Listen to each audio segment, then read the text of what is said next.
Amazon forest அப்படின்னு சொல்லி இருங்க. இது நம்ம அமேசான் காட்டுக்கு வந்துட்டோம். அப்பா புகையா வருது. அங்க போய் நின்றோன்னா அவ்வளோதான்.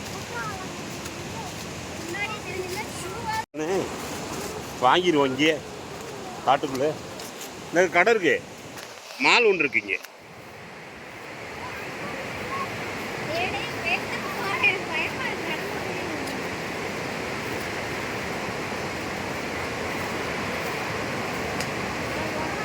அம்மோ இவ்வளோ பெரிய ஃபால்ஸ் பாரு.